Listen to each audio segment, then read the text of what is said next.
கோயம்பேடு விடுதியில் police ride. பாலியல் தொழிலில் பிடிபட்ட 15 வயது சிறுமி.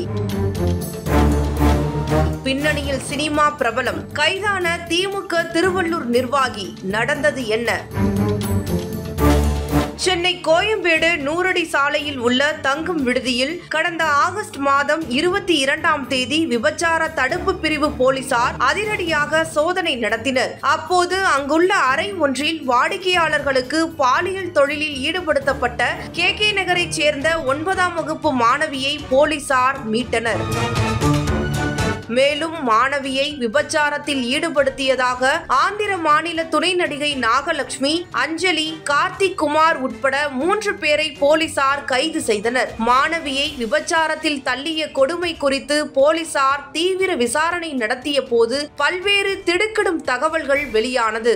மாணவியின் தந்தை திடீரென இறந்து போனதால் அவரது தாய் வேறு ஒருவரை திருமணம் செய்து தனது மகளை தவிக்க விட்டு சென்றதாக தெரிய வந்துள்ளது. இதனால் தனிமையில் தவித்த மாணவி KK நகரில் உள்ள தனது தாயின் தோழியான கிளப் டான்சர் பூங்கொடி என்பவரது வீட்டில் தங்கி படித்துள்ளார். ஆதரவற்ற நிலையில் இருந்த மாணவியிடம் பூங்கொடி ஆசை வார்த்தை கூறி விபச்சாரத்தில் தள்ளியுள்ளார். ஆரம்பத்தில் மறுத்த மாணவியை சொகுசு வாழ்க்கை, செலவுக்கு பணம், உயரக ஆடை, ஐபோன், விலை உயர்ந்த பரிசு பொருட்கள் என ஆசை காட்டி விபச்சார வலையில் சிக்க வைத்துள்ளார் பூங்கொடி. இதற்கு மாணவியின் பெரியம்மா மகளான ஐஸ்வர்யா என்பவரும் உடந்தையாக இருந்ததாக சொல்லப்படுகிறது. மாணவியை முழுமையாக பாலியல் தொழிலில் தள்ளியது மட்டுமல்லாமல் இந்த சந்தர்ப்பத்தை பயன்படுத்திய பூங்கொடி வாடிக்கையாளர்களிடம் இருந்து லட்சக்கணக்கில் பணம் சம்பாதித்தார் என தெரிய வந்துள்ளது. பூங்கொடிக்கு வசதி படைத்த வாடிக்கையாளர்களை ஏற்பாடு செய்து கொடுத்தது சினிமா பட இயக்குனரும்